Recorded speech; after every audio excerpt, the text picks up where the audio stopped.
माया का प्रभाव या फिर बुद्धि और मन का तल, इसे समझना बहुत ज़्यादा ज़रूरी है।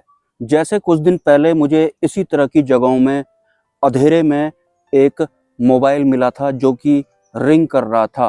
मैं अक्सर अंधेरे में ही वापसी करता हूँ, लेकिन उस वक्त आंधी भी आई हुई थी और वो तेज होने वाली थी। इसके साथ ही वहाँ पर एक बंदर भी बैठा हुआ था।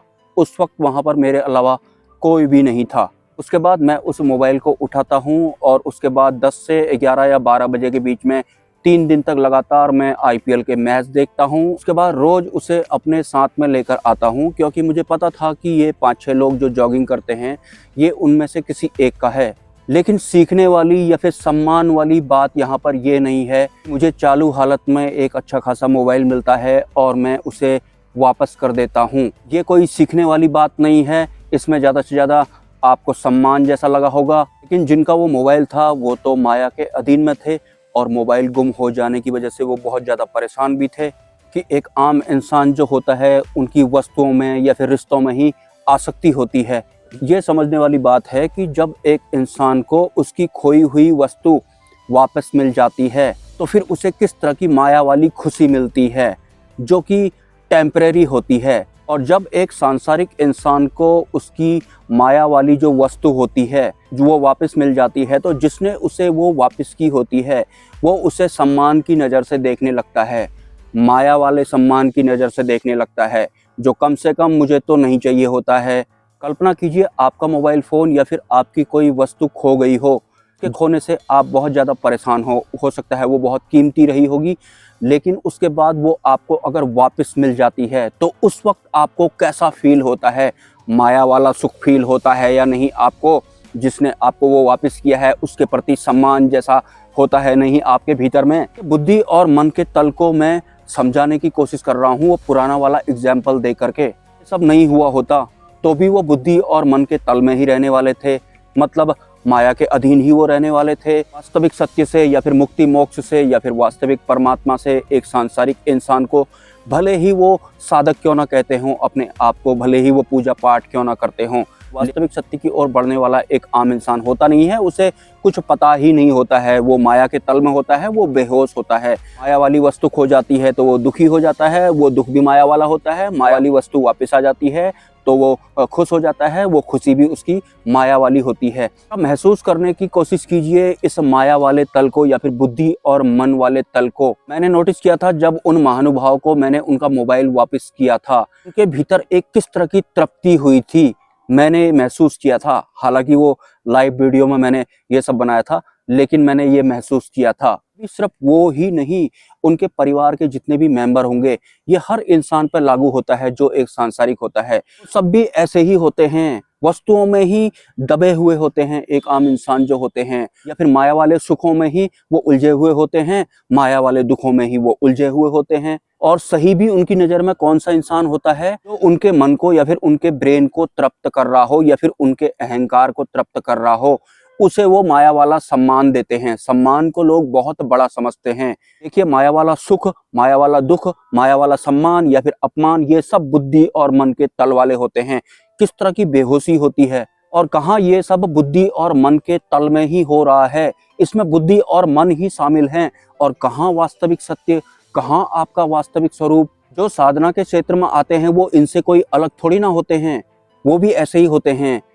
किसी ने उनकी मन की जैसी बात कर दी तो उनको सम्मान की दृष्टि से देखने लगेंगे, सम्मान माया वाला होता है। और जिसने उनकी मन की जैसी बात करी उसने एक तरह से उनके अहंकार को तृप्त किया है, तब जाकर ही वो उसके लिए अच्छा है। यहाँ भी माया शामिल है, यहाँ भी अहंकार शामिल है। तो जब तक आप माया, अहंकार या फिर बुद्धि और मन वाले तल को स्कैन नहीं करेंगे, बुरा तो आप छोड़िए, जो आपको फील अच्छा होता है या फिर जो आपको लगता है कि आपके फेवर में है, कोई रिश्ता भी हो सकता है जिसे आप अपना मानते हो, कि मन को लगता हो कि ये मेरा अपना है। ये जो आपको अपना लगता है ये मन ने बनाया होता है। मन के विज्ञान को जरा आप समझिए। मन की वजह से कोई इंसान आपको प्रिय लगता है, या फिर मैं ये कहूँ कि अहंकार के मन की जैसी हुई पड़ी है। इस वजह से कोई भी इंसान या फिर कोई भी वस्तु आपको प्रिय लगती है, सिर्फ मन की वजह से। डीपली स्कैन करने की कोशिश कीजिएगा। आप जो भी वस्तु आपको प्रिय लगती है या फिर जो भी रिश्ता आपको प्रिय लगता है, जिस पर आप भरोसा करते हैं, जिनसे आप दूरी बनाते हैं या फिर जो आपको प्रिय नहीं लगते हैं, उनके स्कैन करने की बात आप छोड़ो।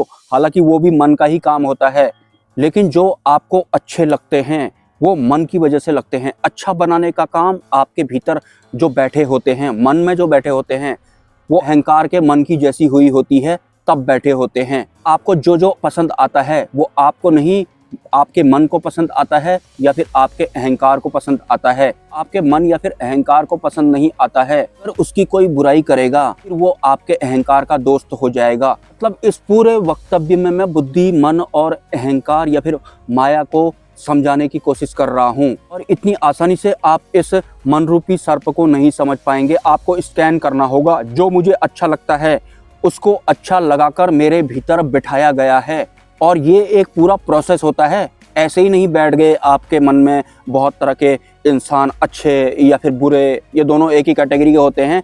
प्रोसेस मन और अहंकार ही करता है। मतलब एक जगह बुद्धि और मन है और एक जगह आपका वास्तविक स्वरूप है। बुद्धि और मन ज़्यादा प्रभावी होने की वजह से या फिर आपकी अंतरिम जागृति ना होने की वजह से मन के ही अधीन है। मन ही आपकी आध्यात्मिक यात्रा भी चला रहा है। मन को जो अच्छा लग रहा है वो आपको अच्छा लग रहा है, आप उसकी ही तरफ हो जा रहे हैं। आप उसकी तरफ नहीं हो रहे हैं, अहंकार उसकी तरफ हो रहा है। यहाँ अहंकार आपको जी रहा है। जो भी लोग इस चैनल से जुड़े हैं, जिन्हें वास्तविक सत्य या फिर ज्ञान जो समझ में नहीं आ रहा है, वो परेशान जैसे हो रखे होंगे। इस बुद्धि और मन के तल की वजह से वो परेशान हुए पड़े हैं। तो आपको इनको स्कैन करना है। जो बुरा लगता है उसे छोड़ दो। आपको प्रिय लगता है, वो प्रिय लगवाने वाला या फिर ये अच्छा है करके आपको मनवाने वाला मन जो है, इसको आपको जानना है, देखना है, इसको स्कैन करने की कोशिश करना। आप धीरे धीरे आपका जो दृष्टा भाव होता है वो भी एक्टिवेट होता जाएगा। सीधी और सरल भाषा में बताऊं तो मन के खिलाफ जाना है आपको, मन के विपरीत जाना है आपको। जो जो आपको पसंद आता है उसके विपरीत जाना है। वो आपके मन को या फिर आपके अहंकार को वो प्रिय लगता है या फिर पसंद आता है। मन के जैसी नहीं करनी है आपको। लालच होगा उसके साथ में, माया वाला सुख जैसा महसूस भी हो रहा होगा आपको। खिलाफ जाना है आपको उसके। परमात्मा चाहिए आपको, वास्तविक सत्य को महसूस करना चाहते हैं तो बुद्धि और मन को मिनिमाइज करना है। तब जाके आप अपने आत्मस्वरूप में होने लगेंगे, तब जाके आपकी शुरुआत होगी। वरना आपका ज्ञान भी मन और बुद्धि ही सुन रहे होते हैं, अपने अहंकार को तृप्त कर रहे होते हैं। आप होते ही नहीं हैं, बुद्धि और मन की ही आध्यात्मिक यात्रा चल रही होती है। देखा होगा आपने बहुत सारे पॉडकास्ट में जो लोग होते हैं वो अपने मन को तृप्त करने के हिसाब से किसी भी गुरु को ज्वाइन कर रहे होते हैं। मैं इन गुरुओं की बात क्या करूं आपसे। अगर आप पहले ही मन को तृप्त करने वालों में से होंगे तो आप उच्च स्तरीय गुरुओं से भी मन को ही तृप्त करने वाले हैं। बाकी गुरुओं की तो मैं बात ही क्या करूं। कुल मिलाकर के किसी इंसान की कोई वस्तु गुम हो जाना और किसी इंसान द्वारा उसको वापस कर दिए जाने से आपने क्या सीखा। एक सांसारिक इंसान क्या सीखता है?